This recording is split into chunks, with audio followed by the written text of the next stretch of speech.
ప్రపంచవ్యాప్తంగా 4వ విడత నిర్వహిస్తున్నటువంటి పార్లమెంటు ఎన్నికలు 4వ విడత ఎన్నికలలో ప్రధానంగా 9 రాష్ట్రాలు ఒక కేంద్ర పాలిత ప్రాంతాలలో జరుగుతున్నటువంటి ఎన్నికలలో 17,07,00,000 మంది ఓటర్లు తమ ఓటు హక్కును వినియోగించుకుంటున్నారు. ఉదయం 7 గంటల నుంచి జరుగుతున్నటువంటి పోలింగ్ ప్రక్రియ దాదాపు సాయంత్రం 6 గంటల వరకు పూర్తవుతుంది. అయితే ఈ క్రమం లోపల ఉదయం వేల మందకోడిగా సాగినటువంటి పోలింగ్ ప్రక్రియ మధ్యాహ్నం 3 గంటల తర్వాత వేగవంతంగా ఓటరు తమ ఓటు హక్కును వినియోగించుకుంటున్నారు.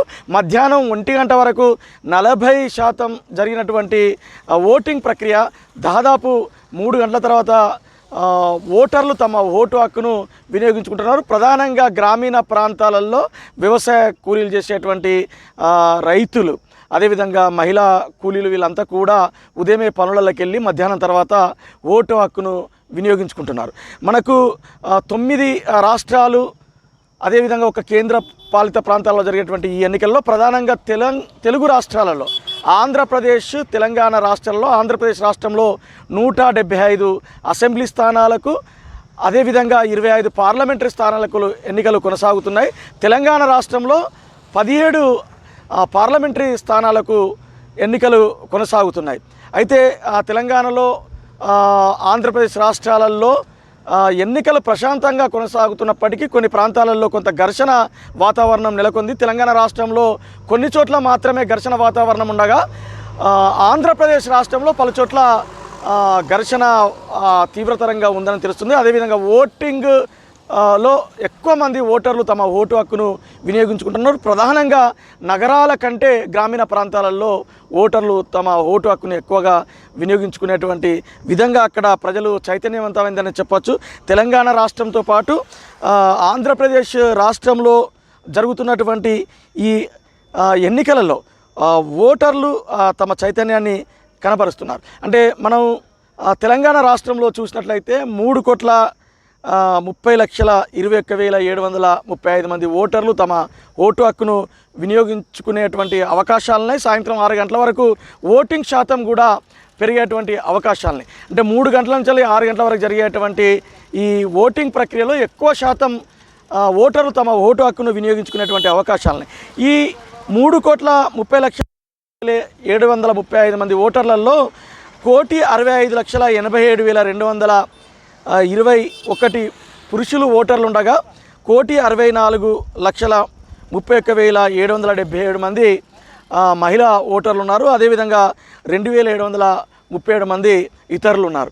అంటే మొత్తంగా చూసినట్లయితే నిజంగా ఒక 80% ఓటర్లు కనుక తమ ఓటు హక్కుని వినియోగించుకున్నట్లయితే ఇక్కడ అత్యధిక ఓటు నమోదైనట్టుగా చెప్పచ్చు. హైదరాబాద్ లాంటి మహానగరాలలో ఓటింగ్ ప్రక్రియ మందకోడిగా సాగుతుంది. ఇక్కడ ప్రధానంగా రాజకీయ పార్టీలు, అంటే మనం అధికారంలో ఇప్పుడు తెలంగాణ రాష్ట్రంలో ఉన్నటువంటి అధికారంలో ఉన్నటువంటి కాంగ్రెస్ పార్టీ, అదేవిధంగా బీఆర్ఎస్ పార్టీ, బీజేపీ పార్టీలు ఇక్కడ పోటీలో ఉన్నాయి. అట్లాగే ఆంధ్రప్రదేశ్ రాష్ట్రంలో మనం చూసినట్లయితే వైఎస్ఆర్సీపీ, తెలుగుదేశం పార్టీ అటు బీజేపీ అదేవిధంగా జనసేనతోటి మహాకూటమిగా ఏర్పడి అక్కడ పోటీలో ఉన్నాయి. అంటే అక్కడ అసెంబ్లీ ఎన్నికలు కూడా జరుగుతున్నాయి. మొత్తం 4వ విడత ఎన్నికలలో ఒడిశా, ఆంధ్రప్రదేశ్ రాష్ట్రాలలో అసెంబ్లీతో పాటు పార్లమెంటరీ ఎన్నికలు జరుగుతున్నట్టుగా మనం చెప్పుకోవచ్చు.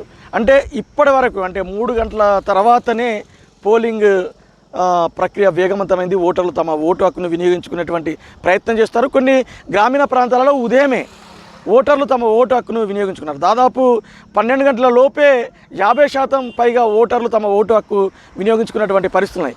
కొన్ని ప్రాంతాలలో ఓటర్లు ఉదయం పూట రాకుండా మధ్యాహ్నం 3 గంటల తర్వాత ఓటు హక్కు వినియోగించుకోవడం కోసం ప్రయత్నం చేస్తున్నారు. పార్లమెంటు ఎన్నికలలో అంటే ప్రధానంగా ప్రచారాన్ని నిర్వహించినటువంటి వివిధ రాజకీయ పార్టీలు ఏదైతే ప్రచారం చేశారో ఆ ప్రచారానికి భిన్నంగా ఓటర్ నాడిని పసిగట్టడంలో కూడా నేతలు విఫలమైనారని చెప్పుకోవచ్చు. చాలా సైలెంట్గా ఓటర్లు తమ ఓటు హక్కును వినియోగించుకుంటున్నారు. గతంలో జరిగినటువంటి తెలంగాణలో జరిగినటువంటి అసెంబ్లీ ఎన్నికలలో జరిగినటువంటి హడావిడి కూడా మనకు ఎక్కడ కనబడతలేదు. నేతల హడావిడి కనబడతలేదు, పరిస్థితులు కూడా అట్లాంటివి కనబడట్లేదు. ఓటర్లు కూడా తమ ఓటు హక్కును ఎవరికి వేస్తున్నామనేది కూడా చెప్పడం లేదు. అంటే సైలెంట్ ఓటింగ్ పడుతుంది. దాన్ని అంచనా వేసుకోవడంలో అటు విశ్లేషకులు కావచ్చు, నాయకులు కావచ్చు కొంచెం గందరగోళ పడుతున్నారు అనేది మనకు అర్థమవుతుంది. ఏదేమైనప్పటికీ కూడా తెలంగాణ రాష్ట్ర ప్రభుత్వం అంటే తెలంగాణ ఎన్నికల కమిషన్ తీసుకున్నటువంటి ప్రత్యేక చర్యల వల్ల ఇలా తెలంగాణ రాష్ట్రంలో పోలింగ్ ప్రక్రియ చాలా ప్రశాంతంగా కొనసాగుతున్నది. అటు తెలంగాణ డీజీపీ, అదేవిధంగా మహానగరాల్లో ఉన్నటువంటి పోలీస్ అధికారులు, పోలీసు సిబ్బంది, అదేవిధంగా వివిధ డిపార్ట్మెంట్కి సంబంధించినటువంటి అధికారులు కూడా చాలా పగడ్బందీగా ఏర్పాట్లు చేసి పోలింగ్ ప్రక్రియలో ఎలాంటి ఇబ్బందులు రాకుండా చర్యలు తీసుకున్నారు. ఇప్పటి వరకు అంటే తెలంగాణ రాష్ట్రంలో పలు చోట్ల హింసాత్మకమైనటువంటి సంఘటనలు చాలా తక్కువ జరిగినప్పటికీ జనగామ జిల్లాలో గానుగపాడు గ్రామంలో లాఠీచార్జీ జరిగిందనేది కూడా తెలుస్తుంది. అదేవిధంగా ఆంధ్రప్రదేశ్ రాష్ట్రంలో చూసినట్లయితే పలు చోట్ల చాలా ఘర్షణ వాతావరణం నెలకొంది. రాజకీయ పార్టీలకు సంబంధించినటువంటి కార్యకర్తలు కొట్టుకున్నట్లు ప్రాథమిక సమాచారం ఉంది. దాన్ని పోలీసులు వెంటనే చర్యలు తీసుకోవడం వల్ల పోలింగ్ ప్రశాంతంగా కొనసాగుతుందని చెప్పవచ్చు. ఎన్నికల కమిషన్ కూడా ఎప్పటికప్పుడు ఎన్నికల తీరును పర్యవేక్షిస్తుంది. ఎలాంటి అవాంఛనీయ సంఘటనలు జరగకుండా చర్యలు తీసుకుంటుంది. నిన్న కురిసినటువంటి కొంత వర్షము కొంత ఓటింగ్ పైన ఉదయం ప్రభావం చూపిందని కూడా చెప్పవచ్చు. నిన్న పలు ప్రాంతాలలో తెలంగాణ రాష్ట్రంలో పలు ప్రాంతాలలో పడ్డటువంటి వర్షం వల్ల కూడా కొన్ని చోట్ల ఓటర్లు కొంత ఆలస్యంగా ఓటు హక్కును వినియోగించుకోవడం కోసం ప్రయత్నం చేశారు. ఏది ఏమైనప్పటికీ కూడా ఇటు తెలంగాణ, ఆంధ్రప్రదేశ్ రాష్ట్రాలలో ఓటింగ్ ప్రక్రియ, ఓటర్లు తమ ఓటు హక్కును చాలా ప్రశాంతంగా వినియోగించుకుంటున్నారు. ఖచ్చితమైనటువంటి తీర్పును ఇవ్వడానికి ఓటర్లు నిర్ణయించుకున్నట్లు అర్థమవుతుంది. రాజకీయ పార్టీలు కూడా అంచనా వేయలేకపోతున్నాయి. అదేవిధంగా ఓటర్లు కూడా భారీగా రాకుండా తమ ఓటు హక్కును చాలా సింపుల్గా వచ్చి వినియోగించుకొని వెళ్తున్నారు. పోలింగ్ కేంద్రాలలో కూడా భారీ బందోబస్తు ఏర్పాటు చేశారు. అదేవిధంగా ఎన్నికల సిబ్బంది కూడా, ఎన్నికల అధికారులు కూడా ఎలాంటి అవాంఛనీయ సంఘటనలు జరగకుండా చర్యలు తీసుకున్నారు. ఇది తెలంగాణ రాష్ట్రానికి సంబంధించినటువంటి తాజా పరిస్థితి. అదేవిధంగా మన పొరుగు రాష్ట్రమైనటువంటి ఆంధ్రప్రదేశ్ రాష్ట్రంలో, తెలుగు రాష్ట్రాలలో జరుగుతున్నటువంటి ఎన్నికల ప్రక్రియకు సంబంధించినటువంటి పొడిమి టీవీ ఇస్తున్నటువంటి విశ్లేషణ.